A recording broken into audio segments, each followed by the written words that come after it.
Hi, it's Mario Toneguzzi, and welcome to 5 Questions. Click on the subscribe button so you'll never miss an episode. Also, you can follow us on LinkedIn and Facebook. Hello, and welcome to 5 Questions Live with Mario Toneguzzi. Joining me today is Pietro Di Zanno, who is the president of the Zanno and Associates. Tell me a little bit about the company, why you started it, and how it started. Well, I started the Zanno and Associates in May of 2018. I had finished my career with Air Liquide at that time, and I felt that there was a gap of knowledge, especially in the Alberta, Western Canada area, that needed information on petrochemical processes, hydrogen processes, industrial development of projects, and that's what the Zanno and Associates does.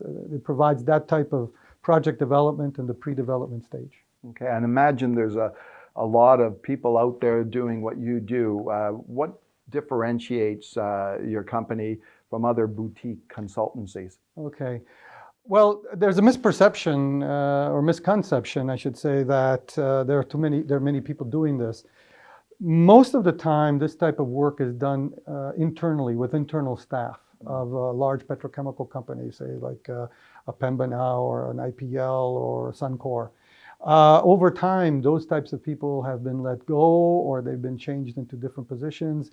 And now project development, it takes on very much a corporate position, but sometimes they have the people, sometimes they don't.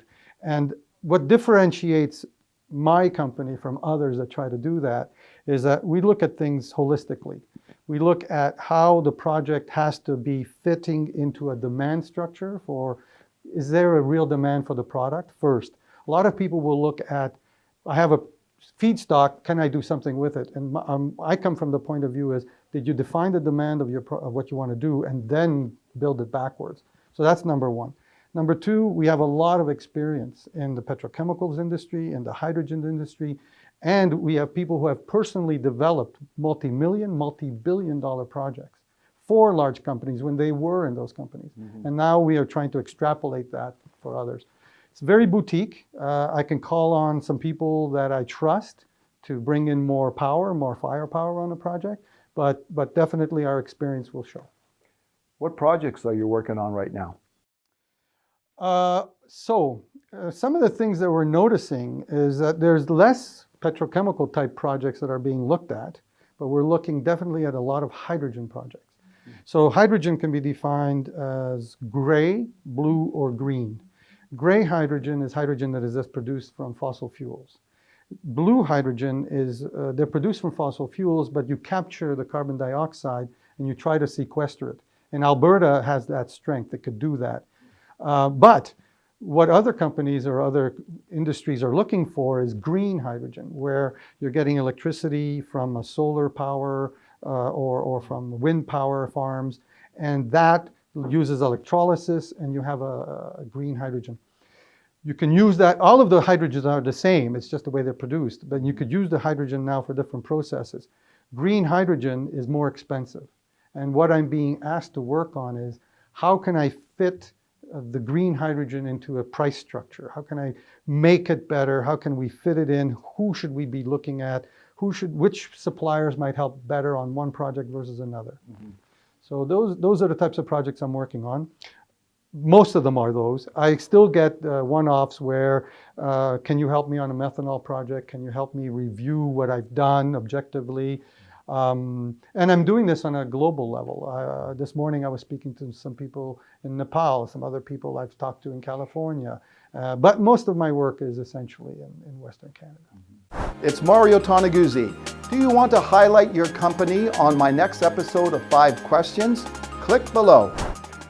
When you look at the environment out there today and the business climate, the economy, you talk to a lot of companies, obviously. How bad is it out there in the market right now? I think it depends on the industry. So we look at Western Canada, we're always looking at the lower crude price and how it's impacting capital investment.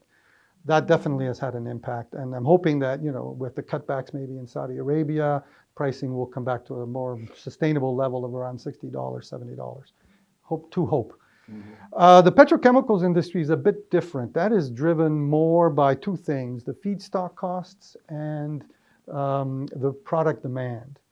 At the moment, Western Canada has low feedstock costs. It's definitely an advantage.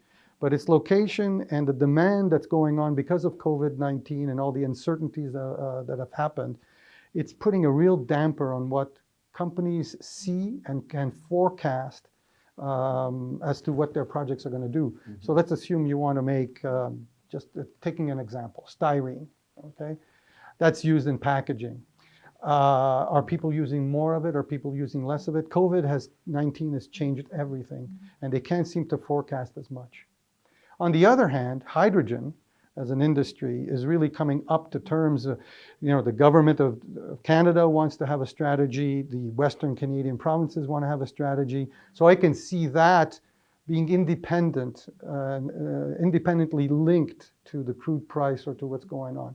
So if you look at, you have to really break it down into the industry and the product they're going to make. Some are quite positive, others are in the doldrums. Yeah. So when you look at things overall, for small business owners particularly, or just business owners in general, whether they own a restaurant or whether they own a bar or a retail outlet in the city right now, what piece of advice would you give them to help them through these tough times as they're struggling to basically survive? Well, that's a different type of question. I usually deal with business to business. Yeah, I deal with business to business. Yeah, I know. Well, first of all, don't lose hope. I think you can't come to work if you lose hope. So don't lose hope. There's always going to be the sun rising the next day. Second thing, market. You have to keep marketing yourself. You have to outshine the others. You have to do it more than others, and you have to provide that value. One of the things that I see related to my industry is they're always looking at lowering my pricing, lowering my services costs, because they see that as something they need to do. And what I go back to is I don't fight on price. And I want other people to, depending on their industry, some things might be price sensitive issues. But in general, I think people will always look at value. And if you can provide a value proposition, a unique value proposition, where you can develop loyalty, brand loyalty, or store loyalty, or anything of that nature, you're going to be able to ride out the storm better than others. That's my personal opinion, and that's how my company works. Okay, great. Thanks for joining us today, Pietro. You're very welcome. That was Pietro Di Zanno, who is president of Zanno and Associates. This has been 5 Questions Live with Mario Toneguzzi. Thanks for joining us today. Hope you enjoyed the episode. Remember, if you want someone you know to be our next guest, click below in our description. Thank you for watching, and please subscribe so you'll never miss an episode.